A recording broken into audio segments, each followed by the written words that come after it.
Welcome to the podcast of MotorWeek, television's original automotive magazine. MotorWeek is made possible by TireRack.com, WeatherTech, Hum by Verizon, RockAuto.com, and State Farm. Here's your MotorWeek podcast host, John Davis. Thank you, Alec Webb. Welcome, everyone, to MotorWeek podcast number 175. Boy, you know, we're going to be at 200 before too much longer. Joining me at MotorWeek Central is writer-producer Brian Robinson. Hey, John. Really glad to be here. Whoa, that's the most... Quit lying. Gee, what, man. Hey, Hey, John, I'm really glad to be here. Is that 6 words? That's about 3 more than normal.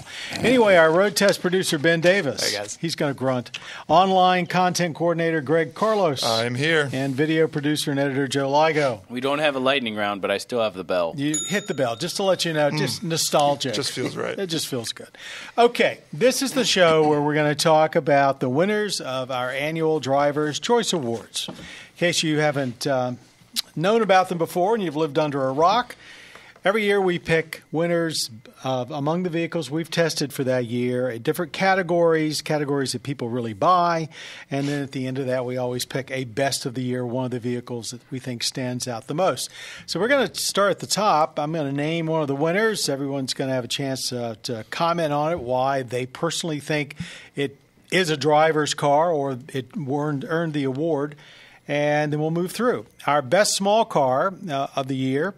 And this is the first time we have ever picked a car 3 years in a row, and that's the Honda Civic. Breaking new ground. Why did we do that, Brian? Well, they righted the ship on the Civic 2 years ago, and then this year they added the Warm Performance SI and the Super Hot Performance Type R. Warm Performance. I like that. Yeah. They just keep improving conversation. on what was the best in its class by Keeping it fresh. Making it broader. Well, making it broader, appeal to more people.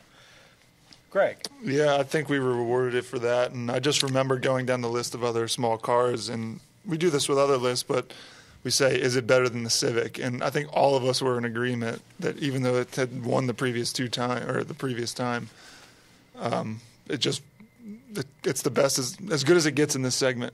Yeah, and simply, no matter what kind of driver you are, it's your choice. They've got something there for you. They got something for you, for sure. Joe? I mean, like I said, they kept it fresh and, like you said, made it broader. And I agree with Greg. If it can't beat it, then if nothing could beat it, then it's 3 years in a row. Why not?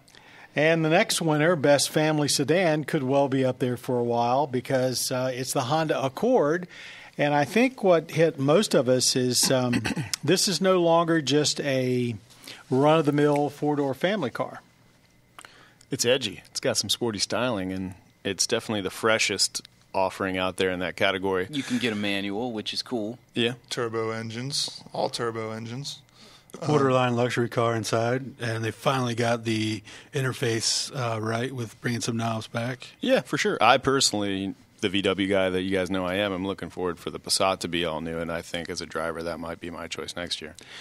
It's going to be a good, interesting looking car test for sure. Since there's a new Jetta as well. Accord, I was surprised by how well the Accord did drive. Yeah. Having driven previous Accords, this one seemed like they took it up a notch. Mm-hmm.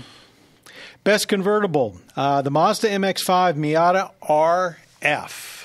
So specifically, as we all know, a Miata is the answer to any car question ever. You're looking for a car, just buy a Miata. Especially if convertible is in the equation. Yeah. And that's the thing is, what's the convertible competition? I mean, like a Buick Cascada or something. I mean, the Miata is so fun. Why would you not take it? Minis I forgot. That made it stand year. out. Yeah. The RF with the retractable hardtop, they just did such an excellent job on this compared to the last one. So, I mean, engineering-wise, I think the car's actually very impressive.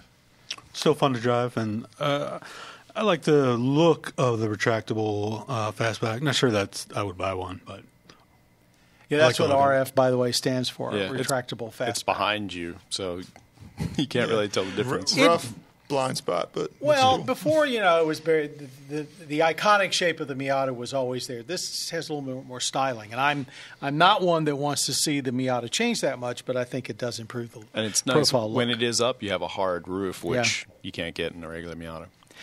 Best luxury sedan, BMW 5 Series. Yeah, that's It's almost no surprise. it's noteworthy though. You think 5 Series is more of a sports sedan, but with this latest 5 Series, they've proved that luxury is just as important to them as sportiness, and it's super luxurious inside. It really is. Yeah, and it's the 3D car. What's that called? The thing that allows you to see the outside of the car from the inside. Yeah. It's like a round view or something. Surround but it takes that view. to another To the level. next It's level. almost Crazy. like VR That's a cool kind of camera, thing. yeah. It's very much like having a drone flying overhead. I thought BMW had gotten into like a habit of not putting out the luxury that I expected, but then they bucked that trend with the 5 Series. That was really quite opulent. Meanwhile, a car that I think has surprised everybody in the automotive world Well is said, Greg. Well said. best sports sedan. Since we were talking about the 5 Series, is best luxury sedan. Best sports sedan came from pretty much out of nowhere. The Kia Stinger. Somebody want to just tell people what the Stinger really is? It's actually a 5-door hatchback, but it's all about being a sports sedan with a twin-turbo V6. I was probably skeptical more than most going in, but I think they pulled it off big time. Front engine, rear drive, well balanced. All-wheel drive is an option. It's a strange class for a Kia to be entering, but because there really isn't any kind of affordable competition in that area. But they saw a spot, nailed it, gave it a cool name, boom. And the 5-door thing's growing on me. When I first saw it, I was like, what are they doing here? And then I saw it in person. I'm like, It's almost All totally right. disguised. If you don't know it's a 5-door, and you it's have a hard convenient. time figuring it out. Oh, it's- for sure. Why screw around with a trunk when you can get that big opening and get stuff in the back of You the look car? at the I mean, seams in the back; they look almost like a trunk. There's no extra seamage around the rear window. I think they did a masterful job. But the driving is what the car is all about. Can you sit here at this table and think of anything that disappointed you about the car? I don't think it's quite as engaging as some of its rivals, German rivals in particular. But you got to remember, this is Kia's first attempt, and for a first attempt, it's still pretty incredible, I think. And totally out That's of character. stuff you're just going to learn as time goes on, and I hope they continue to develop it. Yeah, the fact that they hired some of the best engineers from BMW to work on it. Yeah, they was had a pretty big smart. wallet on this one for sure. Okay, best sport coupe, classification of a car that sort of hasn't been real strong for many years, but Lexus LC500, eye-opening car, stunning to look at, but even more stunning to drive. Amen. I can remember we all thought, it's going to be another piece of pretty Lexus sculpture, but wow. Yeah, it actually backed up its looks pretty well. I had a great time driving it. Didn't put it through any major performance tests, but as far as a grand touring car or something you can just cruise on the highway, it's solid. It's more solid than I remember any other Lexus I've driven. What And got it looks me, so good. They had a lot of fun with it. I mean, when you go to the interior, you have this ultra-modern exterior. You go to the interior, and maybe it's just me and my age, but I saw a lot of 1950s and 1960s GM dashboard elements there. Right angles, unusual-looking air vents, knobs where you didn't expect them to be. The lines on the door Lines panel. It was just really like they told the designers, go on, the cars that you drew as a kid, go back and look at some of those drawings and put them in here. It was kind of cool. So I wouldn't call it retro, but it certainly was different. And the best execution of the spindle grill we've ever seen. Yeah, I think it is. It's still a matter of taste, but that and the new LS, I think, are much improved. Best performance car turned out to be a duet: Dodge Challenger SRT Demon and the Jeep Grand Cherokee Trackhawk. It's like if you had to buy two vehicles for your garage, so you're pretty much set for anything that can happen, those would be the two. Anybody want to comment? That's I love me it's pretty some wild. Demon. I love me some Cherokee. That was probably one of the favorite cars I drove last year. I mean, everything about it that you've read is absolutely true. Talking about the Trackhawk. I'm talking about the Demon. Oh, the Demon too. That thing okay. is, it's just. Well, It's amazing what a drag elaborate. show. He's I mean, sitting it's here just sucking simple. air. Anyone can hop in that car and just run 10-second quarter miles, and anyone can go by it. It's just pretty amazing. What a world we live in. That's an award-winning performance effort for sure. I wonder what they're going to do for an Encore because, I mean, they can't just keep cranking those out because they'll kill the value of them. Back to my last podcast, SRT needs to make a off-road ready Jeep with a warranty. There you go. Just super burly and purpose built. Yeah, well, if it happens, it's because I suggested it to the engineers on the Demon event, and because they were like, "What do we do next?" And I was like, "Well, you've got the Hellcat, now you've got the Demon. The next one needs to be you just have to go full Satan." Full Satan. Yeah. Dodge Challenger Satan. Yeah, 1,000 There you horsepower. go, Dodge Challenger Satan. 1,000 horsepower, full Satan model.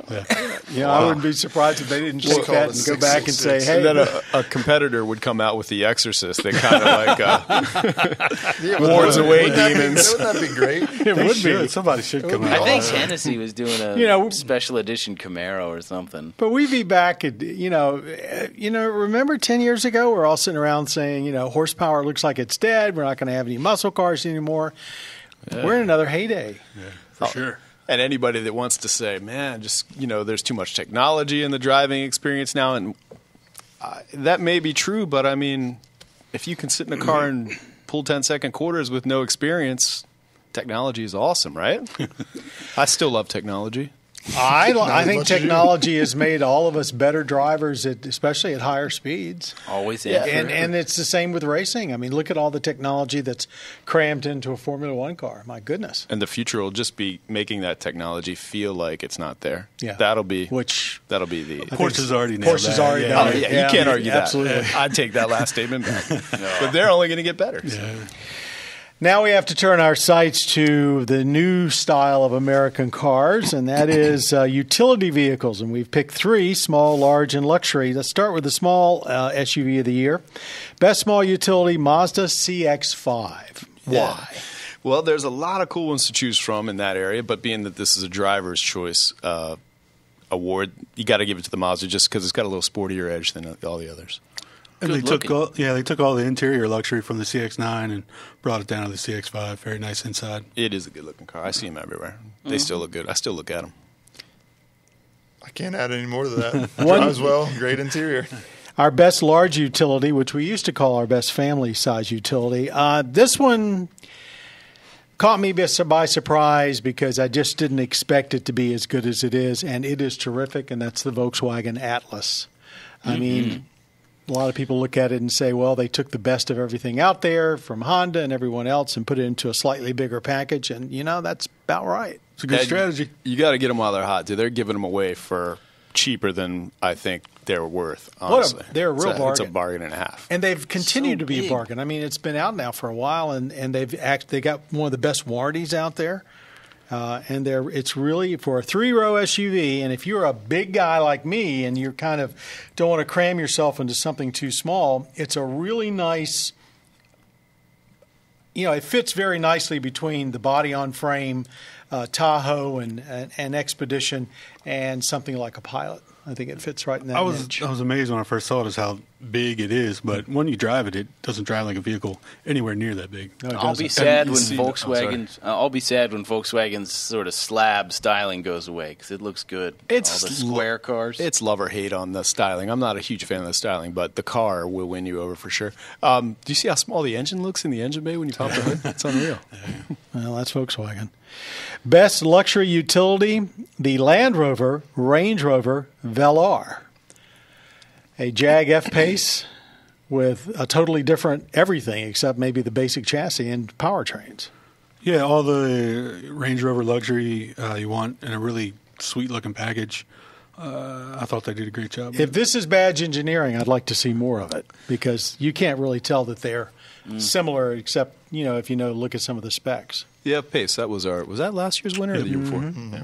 The interior on Land Rover, on Range Rover stuff especially, they're just wonderful. Yeah. The leather Crazy and comfortable. the materials, and now some of the design is a little weird. They got a lot of shiny materials, and the infotainment's a little not responsive. But in terms of just sitting and enjoying it as a passenger, it's wonderful. The tech takes a lot of getting used to, but that's part of the charm, I guess. If you own the car, you're going to spend the time it takes Especially if it's because it's British. It's almost like part of their character. Yeah, They it's like a secret misspell handshake words if you on own it. purpose. Huh? No, I'm kidding. They misspell words on purpose. I'm talking about you in color. TYRE You're going to pick a fight tires. with them on that? I'm kidding.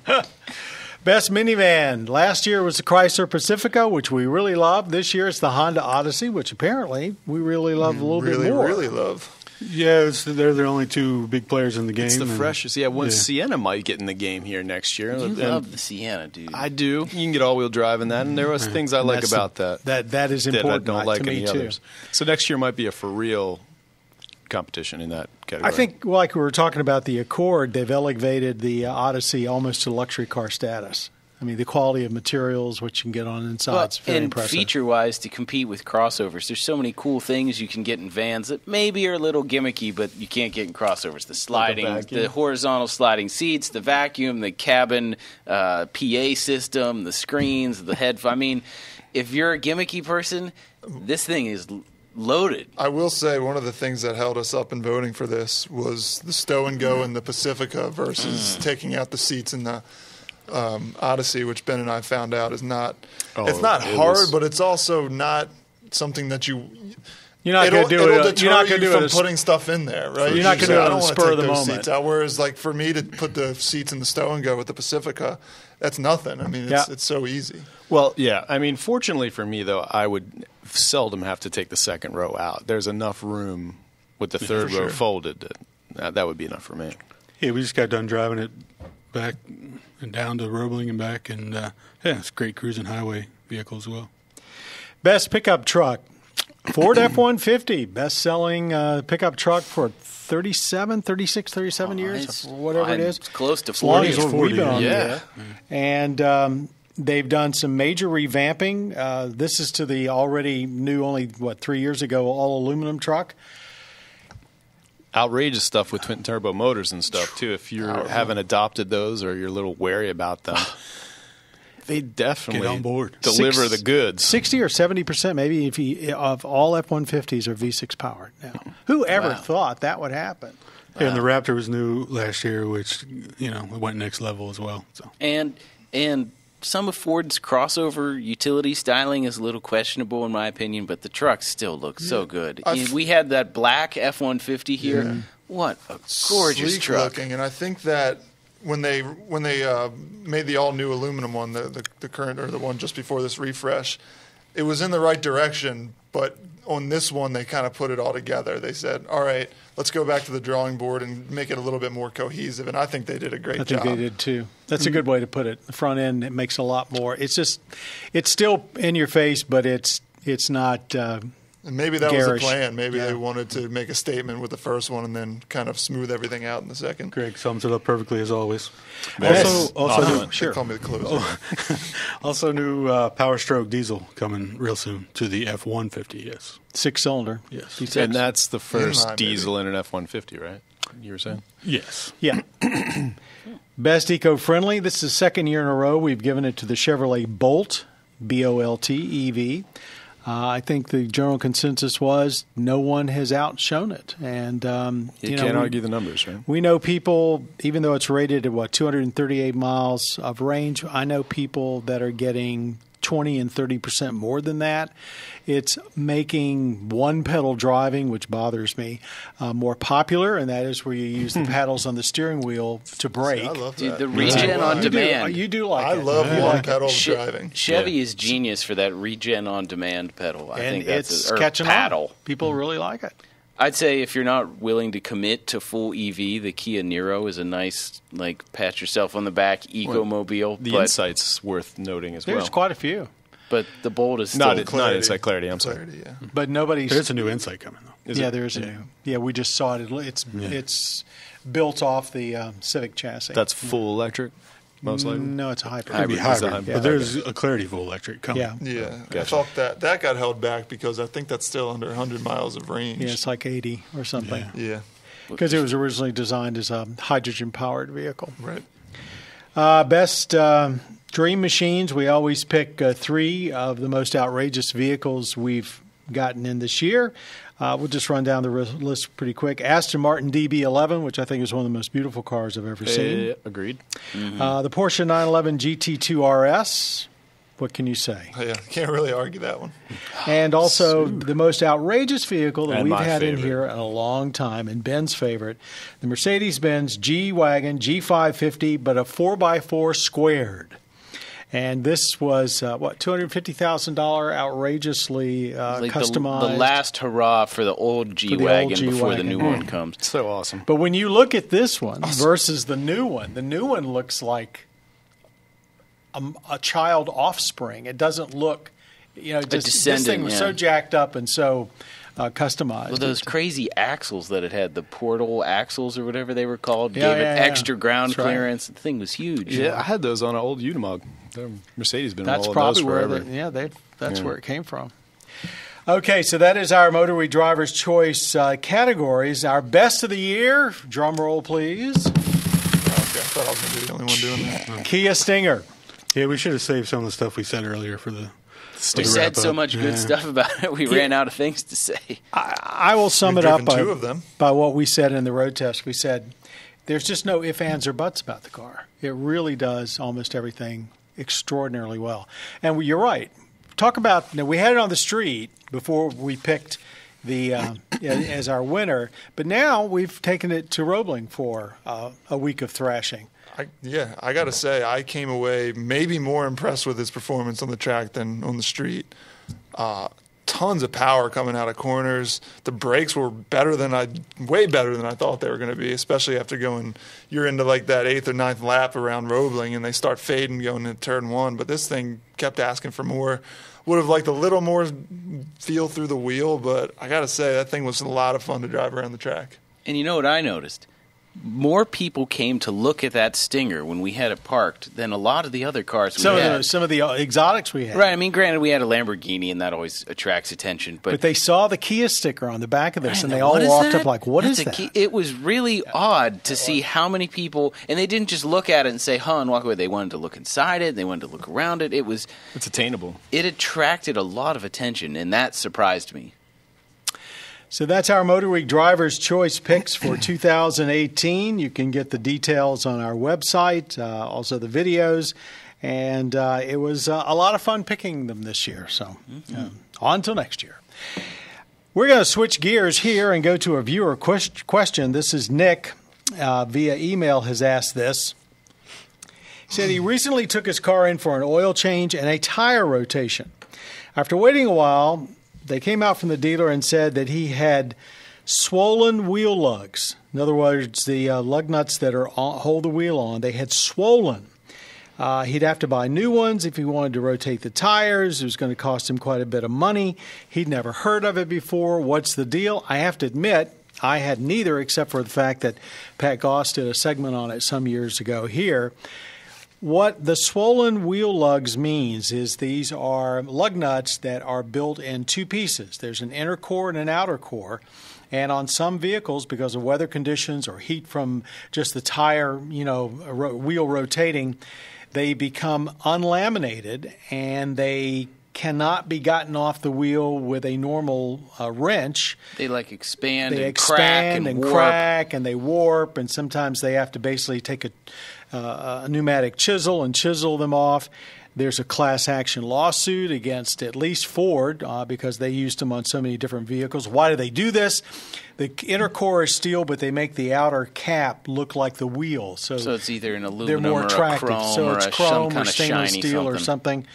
And unfortunately, Nick, it is real. And the other problem with them is if you have a flat tire on the road, you probably can't get the wheel off. And even if you call a roadside service, they may not be able to get the tire off. Most pneumatic drills don't have enough power to loosen the nuts. So it's a real issue, and it can cost you. We've heard prices of $8 to $10 a lug nut to have them replaced. So it is a problem. We hear that a lot of new car warranties do not cover them. I don't know what the cure is, except maybe not use them anymore. So Anyone got anything else to add? Nothing I can add to that. One thing Pat Goss said was if you're a do-it-yourselfer, he already doesn't like impact wrenches, but he says impact wrenches can cause the lugs to shear and fall apart because just because you have them set too high. Right. If you don't have the right torque setting, it can cause the lugs to twist and break prematurely because you're just going too hard on them with an impact Or it could wrench. probably cause the delamination that introduces moisture and rust and causes them to expand in the first place. I still prescribe to the idea that even if you go somewhere and use a pneumatic wrench to tighten the lug nuts on your wheel, you still need that final tightening by using a torque wrench. It's really the only way. Yeah, I was lucky with that. My father was so cheap growing up. We didn't have any cool tools. It's just a breaker bar and torque wrench. So you learned to do it by hand. Yeah, I still That's don't. the best way. It's like against my nature to use any sort of tool. Air tools? Pneumatic tool, yeah. Anybody You got go a rant and against rave? technology, Don't get me really? started. What? You. Go ahead. I interrupted. What did you say? Captain No, Flip we were just saying how He much was we just enjoyed making the a snide podcast. comment. Just classic Robinson. That's what it's like around the MotorWeek I'm offices. about to rant about him. Anybody got a rant and rave this week? No. Yeah, actually I do. I have a question. I know I can be a little militant in my policing of road rules, but we had a situation in Roebling, and Joe was driving, and he pulled through a parking spot. And I just got to know, because I find that's like, if there is literally nobody in the parking lot and it's 5 a.m., I have no problem with it. But when you're in a busy parking lot and you pull into a space and the next one's open and you pull through with two cars on either side, I absolutely hate that. Am I the only one? No, because there's a reason there's a line there is you're not supposed to pull over it, because if somebody else is coming in and then everybody gets mad at everybody and then I'm mad at you because you caused the situation and I'm just always mad. I don't like anybody crossing through parking lots other than the prescribed paths. Oh, that happens all the time. I know it does, Yeah. but Speed. my Dangerous. attitude is I'm not even as mad about that as I am about the pulling through. 'Cause See, that's just it was a 3-row SUV. It was it would be easier to get out. I thought, I'm going to pull through. It makes it easier to get out of here. I don't have to back up into oncoming traffic. But should you have done it? Is there a law? that's I my mean, well. That is my I got no question. problem with it. I will absolutely. I'm a fan of the I will pull-through. never bring it up again if everybody here at the table says I'm a jerk. And it I shouldn't don't be. think so. I agree with you. Case by case basis. Yeah, I'd got say no it depends problem on with the, And I the agree. difficulty of the vehicle you're driving. There are definitely no. That's not an excuse. Know how to drive your vehicle. There is absolutely a case by case basis. Like I said, if there's not a ton of people around, no problem. But it happens so much when there are two cars on either side of the parking spot and somebody pulls right through. Well, I like when they forget that they have to get a whole cartload of stuff, and they get back, and then the guy And there's behind them somebody is parked behind so them. close, Right. they're like they can't get to their trunk. Especially if they've got a pickup truck and they can't even lower the tailgate. I wasn't thinking. Now, if it's a directional lot, like ones that have one-way paths, then I guess the pull-through is dangerous because then you get the car facing the wrong direction. You couldn't That pull would through in those definitely- situations because Yeah, those you are have to- staggered you also have to spots. turn, yeah. It wouldn't be a straight pull through. All right. Well, that almost started a little war. That was fun. I do prefer those actually staggered one-way spots. They're so much easier to get in and out of. Oh, I than agree. Traditional 90-degree Yeah. spots. Yeah, you don't have to worry about two-way traffic. Usually, although some people don't seem to You don't have to play worry by about the rules. Don't hard understand what an roads. arrow painted on the road means. I always just park really far away, but then you guys yelled at me about that too. I like to park where nobody else is, and it's like, oh, thanks for parking a mile away, Joe. I'm going to start taking an Uber everywhere after this conversation. Thank you, Joe. Thank you, Brian Robinson, Ben Davis, Greg Carlos. I'd also like to thank our audio engineer, Jim Bigwood, and our podcast creator, Bob Mixter. Everyone, if you're looking for MotorWeek on your local public television station, our website has a new station locator. You just put in your city or your zip code, and it pops right up at motorweek.org. Be sure to try it. Also, catch us on Velocity on Tuesday nights and lots of other times. That's about it for us here at MotorWeek Central. I'm John Davis. Thanks very much for joining us for all forms of MotorWeek.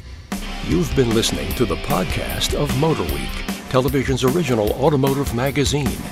MotorWeek is made possible by TireRack.com, WeatherTech, Hum by Verizon, RockAuto.com, and State Farm. For additional information on podcasts, videos, and showtimes, visit our website at motorweek.org. And watch MotorWeek television's longest-running automotive magazine series each week on your local PBS station.